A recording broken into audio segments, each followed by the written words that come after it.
এই খেলাম পান্তা ভাত, বেগুন ভাজা, আলু ভাজা, আলু সেদ্ধ, মাছ ভাজা, এইসব দিয়ে খেলাম। এই যে বছরের প্রথম দিন, আমরা একসময় পান্তা ভাত থেকেই শুরু হতো বছরের প্রথম দিন। হ্যাঁ, এই যে আপনাদের জন্য আরো বস্ত্রের আয়োজন করলো, কি বলবেন?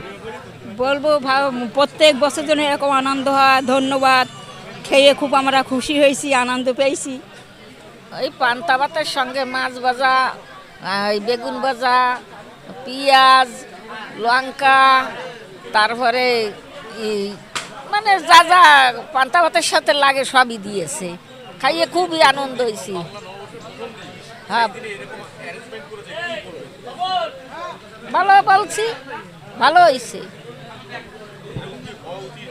এরকম প্রত্যেক বছর করবা, আমরা আসি খাবো, তোমাকে আশীর্বাদ দেবো। আজকে মূলত আমাদের যে সংস্থার আমাদের নাম হচ্ছে মানবতা।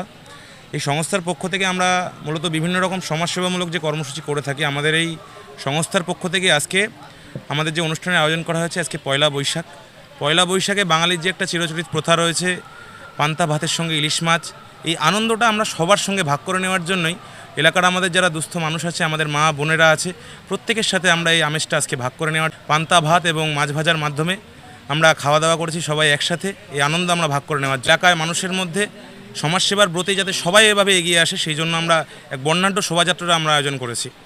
আমরা যে বার্তাটা মূলত দিতে যাচ্ছি, যেটা দেখুন, এই সমস্ত যে প্রথাগুলো রয়েছে, পান্তা ভাত খাওয়া নববর্ষের দিনে একটা বাঙালির যে চিরাচরিত প্রথা, একটা প্রাচীন প্রথা, যেগুলো আস্তে আস্তে আপনারা দেখবেন যে হারিয়ে যাচ্ছে মানুষের মধ্যে থেকে। আজকে মোবাইলের যুগে আজকাল ছেলেপেলেরা এগুলো জানেই না একদম।